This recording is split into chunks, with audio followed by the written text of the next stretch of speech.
പുതിയ വീഡിയോയിലേക്ക് എല്ലാ കൂട്ടുകാർക്കും സ്വാഗതം. ഇന്ന് ഞാൻ നിങ്ങളുമായി പങ്കുവെക്കുന്ന ഡെയിലി അപ്ഡേറ്റ്സിലെ ആദ്യത്തെ അപ്ഡേറ്റ് ഏറ്റവും അവസാനമായി കഴിഞ്ഞ ശനിയാഴ്ചത്തെ സ്മാക്ഡൗൺ എപ്പിസോഡിൻ്റെ റേറ്റിംഗ്സിനെ സംബന്ധിച്ചാണ്. കഷ്ടിച്ച് 1 മില്യൺ വ്യൂവർഷിപ്പ് സ്മാക്ഡൗൺ എപ്പിസോഡിന് കിട്ടിയിരിക്കുന്നു എന്നാണ് നമുക്ക് ലഭിച്ചിരിക്കുന്ന ഒരു അപ്ഡേറ്റ്. അത്ര സന്തോഷകരമായിട്ടുള്ള ഒരു അപ്ഡേറ്റ് അല്ല. സ്മാക്ഡൗൺ എപ്പിസോഡ് ഇതിന് മുൻപത്തെ ആഴ്ചകളിൽ വെച്ച് കമ്പയർ ചെയ്യുകയാണെങ്കിൽ വലിയ ഡ്രോപ്പ് റേറ്റിംഗ്സിൽ വന്നിട്ടുണ്ട്. അതിന് കൃത്യമായിട്ടുള്ള സ്റ്റോറി ലൈനുകൾ അവർ കാണിക്കുന്നില്ല എന്നുള്ളത് തന്നെയാണ് ഏക ഉത്തരം.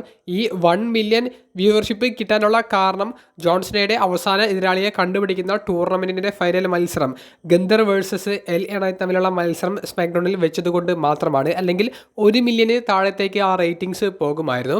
എന്തായാലും ഇങ്ങനെയാണ് കാര്യങ്ങൾ മുന്നോട്ടേക്ക് പോകുന്നത് എന്നുണ്ടെങ്കിൽ സ്മാക്ഡൗൺ ഷോ അമേരിക്കയിൽ ചാനലുകളിൽ നിന്ന് മാറുന്ന സമയം വിദൂരമല്ല എന്നാണ് നമുക്ക് പങ്കുവെക്കുന്ന ഒരു അപ്ഡേറ്റ്. രണ്ടാമത്തെ അപ്ഡേറ്റ്, റോയൽ റംബിൾ 2026 നടക്കാൻ പോകുന്നത് സൗദി അറേബ്യയിൽ വെച്ചിട്ടാണെന്ന് നമുക്ക് എല്ലാവർക്കും അറിയാം.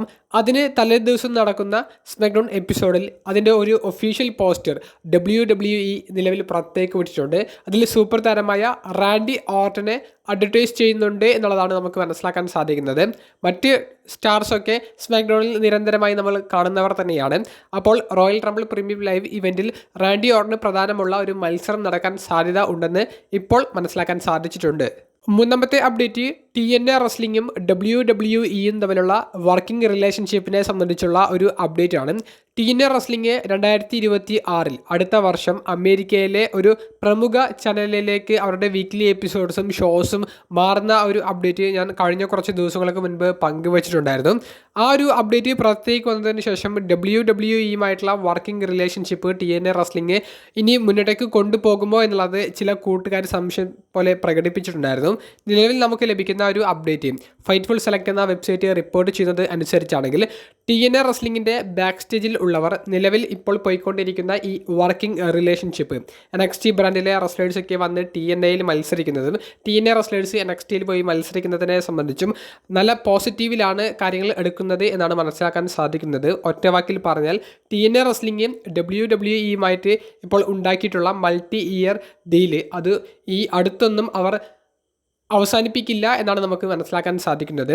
കൂടാതെ ഈ ഞായറാഴ്ച നടക്കാൻ പോകുന്ന ജോൺസണയുടെ റിട്ടയർമെൻറ്റ് മാച്ച് നടക്കുന്ന സാറ്റർഡേ നൈറ്റ്സ് മെയിൻ ഇവൻ്റ് എന്ന് പറയുന്ന ഷോയിൽ TNA റെസ്ലിംഗിൻ്റെ എക്സ് ഡിവിഷൻ ചാമ്പ്യനായ ലിയോൺ സ്ലൈഡർ എന്ന് പറയുന്ന യുവതാരം അദ്ദേഹം ഒരു ടാഗ് ടീം മത്സരത്തിന് ഇറങ്ങുന്നുണ്ട്.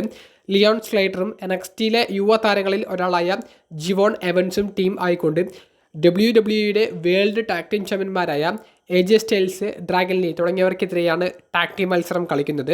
അപ്പോൾ ജോൺസണയുടെ റിട്ടയർമെൻറ്റ് ടൂറിൽ മറ്റൊരു കമ്പനിയിലെ റെസ്ലറിന് അതും ഒരു ചാമ്പ്യന് മത്സരം കൊടുക്കുക എന്ന് പറയുമ്പോൾ ഇവർ തമ്മിലുള്ള റിലേഷൻഷിപ്പിനെ എത്രത്തോളം പ്രാധാന്യത്തിലൂടെയാണ് WWEയുടെ മാനേജ്മെൻറ്റ് എടുക്കുന്നത് എന്നുള്ളത് നമുക്ക് അതിൽ നിന്ന് തന്നെ വളരെ വ്യക്തമായി മനസ്സിലാക്കാൻ സാധിക്കും. TNA റെസ്ലിംഗിനെ സംബന്ധിച്ച് WWEയുമായിട്ടുള്ള ഈ ഒരു വർക്കിംഗ് റിലേഷൻഷിപ്പ് അവർക്ക് ഗുണകരമായി മാറിയിട്ടുണ്ട്. അത് ബിസിനസ് പരമായി നോക്കുകയാണെങ്കിൽ അവർക്ക് വലിയ പ്രോഫിറ്റ് നേടിയെടുക്കാൻ സാധിച്ചിട്ടുണ്ട്. ടിക്കറ്റ് സെയിൽസിലായാലും ഇപ്പോൾ TVDയിൽ കിട്ടുന്നതിലായാലും അതുപോലെ തന്നെ മെർച്ചൻഡൈസ് വിറ്റ് പോകുന്നതിലായാലും വലിയ ലാഭം അവർക്ക് സ്വന്തമാക്കാൻ സാധിച്ചിട്ടുണ്ട്.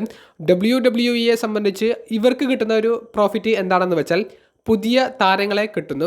കാണികളുമായി നല്ല കണക്ഷനുള്ള നല്ല ക്യാരക്ടറൊക്കെ ഡെവലപ്പ് ചെയ്യാൻ പറ്റുന്ന താരങ്ങളെ TNAയിൽ നിന്ന് ഒരു പ്രശ്നവും ഇല്ലാതെ WWEയിലേക്ക് എത്തിക്കാനും അത് ഒറ്റയടിക്ക് കാണികളുമായിട്ട് കണക്ട് ചെയ്യാനും അവർക്ക് സാധിക്കുന്നു. അതിന് ഉദാഹരണമാണ് TNA റെസ്ലിംഗിലെ നോക്കൗട്ട്സ് ഡിവിഷനിലെ വുമൻസ് ഡിവിഷനിലെ ടോപ്പ് സ്റ്റാർ ആയിരുന്ന ജോർദൻ ഗ്രേസിനെ NXTയിലേക്ക് കൊണ്ടുവന്നത്. TNA റെസ്ലിംഗിൻ്റെ മുൻ വേൾഡ് ചാമ്പ്യനായ ജോ ഹെൻറിയെ NXTയിലേക്ക് കൊണ്ടുവന്നത്. ഈ ജോർദൻ ഗ്രേസും ജോ ഹെൻറിയും ഒക്കെ മെയിൻ റോസ്റ്ററിന് പറ്റിയ ക്യാരക്ടറുകൾ ചെയ്യുന്ന റെസ്ലേഴ്സാണ്. അപ്പോൾ NXTയിലേക്ക് കൊണ്ടുവന്ന് 1-2 വർഷം ഇവരെ NXTയിലിട്ട് WWE സ്റ്റൈലിൽ ഒന്ന് എക്സ്പീരിയൻസ് ആക്കി പിന്നീട് മെയിൻ റോസ്റ്ററിലേക്ക് പുഷ് ചെയ്യാനാണ് മാനേജ്മെൻറ്റ് ആഗ്രഹിക്കുന്നത്. അപ്പോൾ ഇരുപക്ഷത്തും നല്ല രീതിയിലുള്ള ഒരു പ്രോഫിറ്റ് ഈ ഒരു വർക്കിംഗ് റിലേഷൻഷിപ്പ് കൊണ്ട് കിട്ടുന്നുണ്ട്. കൂടാതെ കാണികളെ സംബന്ധിച്ച് ഇൻട്രസ്റ്റിംഗ് ആയിട്ടുള്ള സ്റ്റോറി ലൈനുകളും കിട്ടുന്നുണ്ട്. അതായത് TNA റെസ്ലേഴ്സ് NXTയിൽ വന്നിട്ടൊരു ബ്രൗൺ ഉണ്ടാക്കുന്നു, തിരിച്ചും NXTയിലെ റെസ്ലേഴ്സ് TNAയിലേക്ക് പോയിട്ട് ഒരു കൂട്ടത്തലുണ്ടാക്കുന്നു. അതിനെ തുടർന്ന് വരുന്ന സ്റ്റോറി ഇൻവെൻഷൻ ആ രീതിയിലുള്ള ഒരു സ്റ്റോറികൾ അതൊക്കെ കൃത്യമായിട്ട് കാണികൾക്ക് രസകരമായിട്ട് ഇങ്ങനെ ഫോളോ ചെയ്യാൻ സാധിക്കുന്നുണ്ട്. അപ്പോൾ എല്ലാവർക്കും ഗുണകരമായിട്ടുള്ള ഒരു വർക്കിംഗ് റിലേഷൻഷിപ്പ് TNA റെസ്ലിംഗ് ഈ അടുത്തൊന്നും അവസാനിപ്പിക്കില്ല എന്നാണ് നമുക്ക് മനസ്സിലാക്കാൻ സാധിക്കുന്നത്.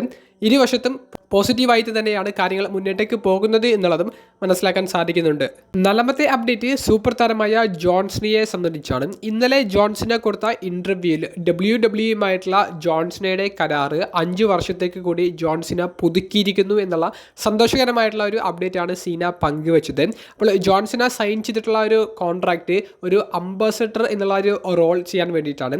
അതായത് അദ്ദേഹത്തിൻ്റെ റിട്ടയർമെൻറ്റ് മാച്ച് ഈ ഞായറാഴ്ച ഡിസംബർ 14 നടക്കുന്നത്. അതിനുശേഷം അദ്ദേഹം ഒരു കോമ്പറ്റീറ്റർ അല്ലെങ്കിൽ ഒരു റെസ്ലർ എന്ന നിലയിലേക്ക് അദ്ദേഹം ഇനി റിങ്ങിലേക്ക് കയറില്ല എന്നുള്ളത് ഉറപ്പിച്ച് പറഞ്ഞിട്ടുണ്ട്. അപ്പോൾ ആ ഒരു കാര്യത്തിൽ യാതൊരുവിധ വ്യത്യാസവുമില്ല. മറിച്ച് ജോൺസന WWE എന്ന് പറയുന്ന കമ്പനിയെ, ആ ബിസിനസ്സിനെ പ്രൊമോട്ട് ചെയ്യാൻ വേണ്ടി WWEയുടെ പ്രോഗ്രാമുകൾക്ക് പ്രൊമോഷൻ കൊടുക്കാൻ വേണ്ടി ഒരു അംബാസഡർ റോള് മറ്റ് രാജ്യങ്ങളിൽ പോയിട്ട് പ്രൊമോട്ട് ചെയ്യുന്ന പ്രോഗ്രാമുകളിലൊക്കെ പങ്കെടുക്കുന്ന രീതിയിലേക്ക് ജോൺസന വർക്ക് ചെയ്യും. അതിൻ്റെ ഒരു ഡീല് 5 വർഷത്തേക്ക് ഒരു മൾട്ടി ഇയർ ഡീലായിട്ട് ജോൺസന സൈൻ ചെയ്തിട്ടുണ്ടെന്നാണ് ജോൺസന ഇൻ്റർവ്യൂവിൽ പറഞ്ഞിട്ടുള്ളത്.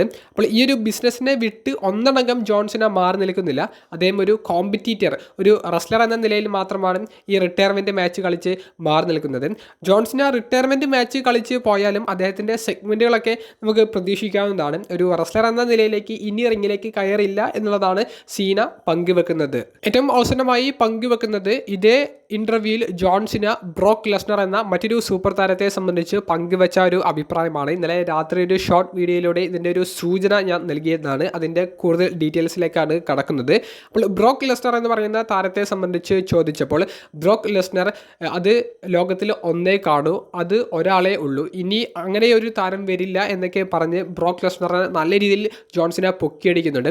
കൂടാതെ ബ്രോക്ക് ലെസ്നർ ആ സ്ക്വാഷ് മാച്ച് കളിച്ച് റസൽ പലൂസ എന്ന പ്രീമിയം ലൈവ് ഇവൻറ്റിൽ ജോൺസനെ പരാജയപ്പെടുത്തിയതിൻ്റെ കാരണം എന്താണെന്ന് ആ ഇൻ്റർവ്യൂവർ ജോൺസനോട് ചോദിക്കുമ്പോൾ സീന കൊടുക്കുന്ന മറുപടി, തിരികെ വന്ന ബ്രോക്കിനെ ഭയങ്കര മോൺസ്റ്റർ റെസ്ലറാക്കി കാണിക്കണം. അദ്ദേഹം പോകുന്ന സമയത്ത് എങ്ങനെയായിരുന്നോ അദ്ദേഹത്തിൻ്റെ കഥാപാത്രം അത്രയും പവർഫുള്ളാക്കി അദ്ദേഹത്തെ കാണിക്കണം. അതുകൊണ്ടാണ് താൻ ആ ഒരു മത്സരത്തിന് ഒരുക്കമാണെന്ന് പറഞ്ഞത്. അതിൽ വിജയിക്കാനും സാധിച്ചു എന്നുള്ളതും സീന പറയുന്നുണ്ട്. വിജയമെന്ന് അദ്ദേഹം ഉദ്ദേശിക്കുന്നത് ബ്രോക്ക് ലെസ്നറിനെ ഒരു മോൺസ്റ്റർ റെസ്ലറാക്കി ആ മത്സരത്തിൽ ബിൽഡ് ചെയ്യാൻ കമ്പനിക്ക് സാധിച്ചു എന്നുള്ളതിൽ ഒരു വിജയം എന്നാണ് സീന ഉദ്ദേശിച്ചിട്ടുള്ളത്. അപ്പോൾ ബ്രോക്ക് ലെസ്നർ എന്ന് പറയുന്ന റെസ്ലറിനെതിരെ റസൽ പലൂസയിൽ ഒരു മോശം മാച്ച് കളിച്ച് സീന പരാജയപ്പെട്ടതിൻ്റെ കാരണം ഇതുകൊണ്ടാണെന്നും സീന വെളിപ്പെടുത്തുന്നുണ്ട്. കൂടാതെ സീന പറയുന്നത് 2026 SummerSlam premium live event Brock ലെസ്നറിന്റെ ജന്മനാട്ടിലാണ് വെച്ച് നടക്കുന്നത് എന്നുള്ളത് കൊണ്ട് തന്നെ ബ്രോക്ക് ലെസ്നർ ആ ഒരു ഇവന്റിൽ അടുത്ത വർഷത്തെ സമ്മർ സ്ലാമിന്റെ കാര്യമാണ് പറയുന്നത്. ആ ഒരു ഇവന്റിൽ റിട്ടയർമെൻറ്റ് പ്രഖ്യാപിക്കാൻ സാധ്യത ഉണ്ടെന്നാണ്. അപ്പോൾ അത് ജോൺസണയുടെ ഒരു അഭിപ്രായമായിട്ടാണ് അദ്ദേഹം പങ്കുവെക്കുന്നത്. സീന മറ്റൊരു റെസ്ലറുടെ റിട്ടയർമെൻറ്റിനെ സംബന്ധിച്ച് ഇങ്ങനെ ഒരു അഭിപ്രായം ഇൻ്റർവ്യൂവിൽ പറയണമെന്നുണ്ടെങ്കിൽ അദ്ദേഹത്തിന് അതിൻ്റെ എന്തെങ്കിലുമൊക്കെ ഒരു സൂചന ലഭിച്ചിട്ടുണ്ടാകും എന്ന രീതിയിലാണ്. സീന അങ്ങനെ മറ്റുള്ള റെസ്ലേഴ്സിനെ സംബന്ധിച്ച് കൂടുതൽ പറയാറില്ല. പക്ഷേ ബ്രോക്കിൻ്റെ റിട്ടയർമെൻറ്റിനെ സംബന്ധിച്ച് പറഞ്ഞിട്ടുണ്ടെങ്കിൽ ബ്രോക്ക് അടുത്ത വർഷം വിരമിക്കാൻ സാധ്യത ഉണ്ടെന്നുള്ള രീതിയിലേക്ക് തന്നെയാണ് കാര്യങ്ങൾ പോകുന്നത്. ബ്രോക്കിൻ്റെ തിരിച്ചുവരവ് അവർ അൺഎക്സ്പെക്റ്റഡ് ആക്കിയിട്ട് ഈ സമ്മർ സ്ലാമിൽ നടത്തിയതും ഒരു വർഷം ബ്രോക്ക് ലെസ്നറിന് നല്ല സ്റ്റോറി ലൈനുകൾ കൊടുത്ത് അടുത്ത വർഷത്തെ സമ്മർ സ്ലാമിൽ വിരമിക്കൽ നടത്താൻ വേണ്ടിയിട്ടായിരിക്കും. അത്തരത്തിലുള്ള ഒരു അപ്ഡേറ്റ്സ് ആണ് നമുക്ക് ലഭിക്കുന്നത്. വീഡിയോ സംബന്ധിച്ചുള്ള നിങ്ങളുടെ പ്രതികരണങ്ങൾ കമൻറ്റ് ബോക്സിലൊന്ന് രേഖപ്പെടുത്തുക. അപ്പോൾ അടുത്തൊരു വീഡിയോയുമായി കാണുന്നത് വരെ ബൈ.